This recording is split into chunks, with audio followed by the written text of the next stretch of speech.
Usibi. First, the headlines. Senate passes bill to regulate cryptocurrency. Bandits camouflaged in military uniforms storm school in Ilukebunu, Kogi State. Solid Minerals Development Fund launches a merge initiative. Now, the news in details.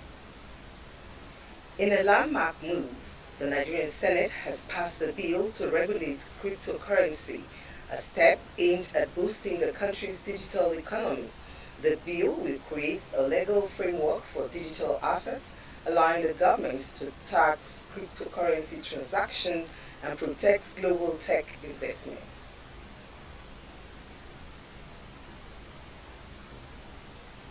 The Senate on Tuesday passed for second reading a bill seeking to establish a comprehensive regulatory framework for cryptocurrency transactions and other digital assets in Nigeria.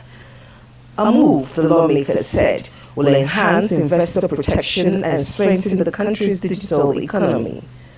The proposed legislation, sponsored by Deputy Senate President Jibrin Barrow and presented by Senate Chief Whip Tahir Mungunu, seeks to regulate virtual assets, digital assets, and virtual asset service providers operating in the country. Leading the debates, Mungunu said Nigeria had become one of the world's leading adapters of virtual assets, despite lacking a comprehensive legal framework to regulate the sector. Several senators who contributed to the debate endorsed the proposal, describing it as timely and necessary.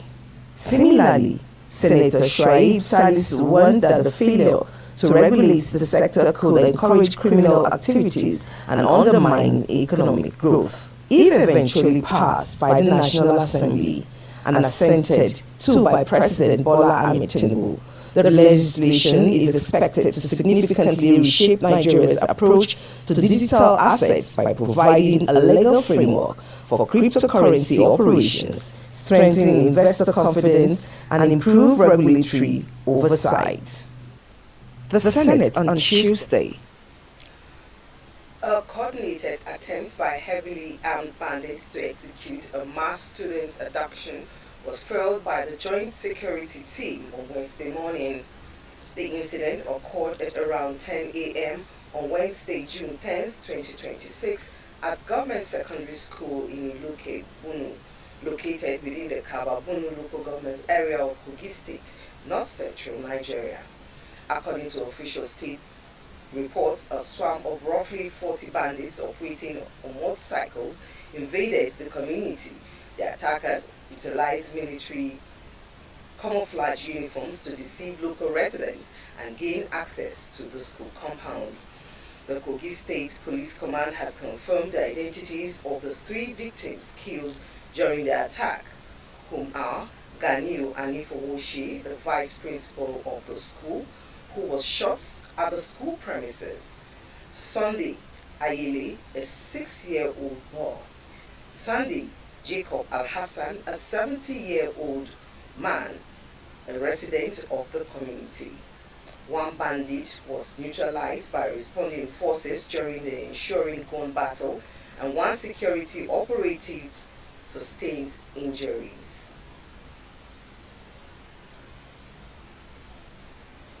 Zamfara State Police Command has successfully rescued 5 kidnapped victims following a swift tactical operation along the Anka Bukuyum Road of the state. This was contained in a statement signed by the Public Relations Officer of the Command, DSP Yazid Abubakar, issued to newsmen. The statement said the operation was carried out on June 10, 2026 at about 7 p.m. Operatives of the Violence Crime Response Unit acted on credible intelligence reports indicating that armed bandits had barricaded the Anka Bakuyum Road and abducted 5 travelers. Upon receiving the distress information, the police team immediately mobilized to the scene and launched a coordinated rescue mission. The operatives pursued the suspects into the surrounding bush, where they intercepted the fleeing bandits and engaged them in a gun battle. Faced with superior firepower and determination of the police operatives, the criminals abandoned their mission and fled into the forest with suspected gunshot injuries. The operation resulted in successful rescue of all 5 victims without injury. Additionally, 2 motorcycles used by the bandits were recovered at the scene. The Zamfara State Police Command reiterates its unwavering commitment to combating criminal activities across the state and ensuring the safety of all residents. Members of the public are encouraged to continue to support security agencies with useful information. We'll now take a short break, and when we return, more stories.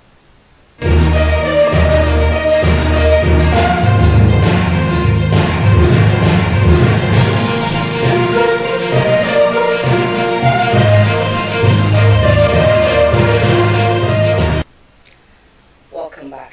The federal government has launched the Early Stage Mineral Exploration and Research Grant Endowment (EMERGE) program aimed at strengthening Nigeria's mining sector through exploration, research, and local mineral processing. Minister of Solid Minerals Development Dele Alake described the initiative as a major step in the implementation of reforms designed to transform Nigeria's mineral wealth into sustainable economic growth and industrial development. Speaking at the launch, the minister said the program driven by Solid Minerals Development Fund (SMDF) is structured to build a strong foundation for future generations while positioning Nigeria as a key player in the global minerals value chain. EMERGE is delivered by the Solid Minerals Development Fund, as I said, and it sits within a remarkable run of achievement by the fund under this government.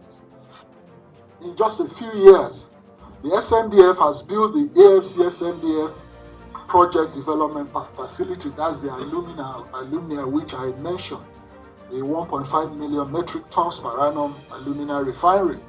And this is the single largest investment commitment in our mining history. And it has supplied responsibly sourced, internationally certified gold to the Central Bank of Nigeria, helping lift our foreign reserves, which I mentioned earlier. Now, EMERGE, this program here today, adds the missing first rung of the ladder. Now, in particular, this EMERGE speaks directly to 2 of our 7 priorities.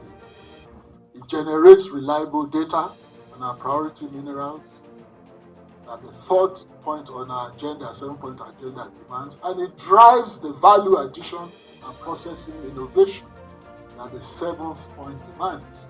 He pointed out that the research and development stream will support geoscience and mineral processing research in high institutions to encourage innovation and strengthen local expertise, noting that EMERGE initiative marks a major shift in Nigeria's mining policy, as government will no longer focus solely on mineral extraction but also support value addition and local processing. For the first time, we are funding not only the digging, but the science of turning what we dig into finished, higher value products on Nigerian soil.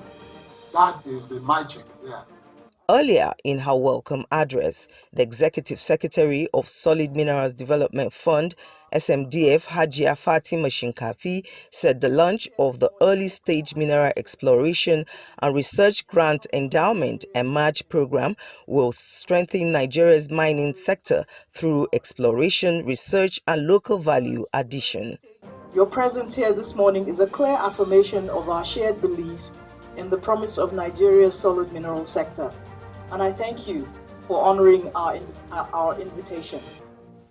EMERGE, the Early Stage Mineral Exploration and Research Grant and Endowment, is a competitively awarded grant facility designed to address one of the most persistent gaps in our sector: the shortage of early-stage capital for exploration, for critical minerals, and for research and development.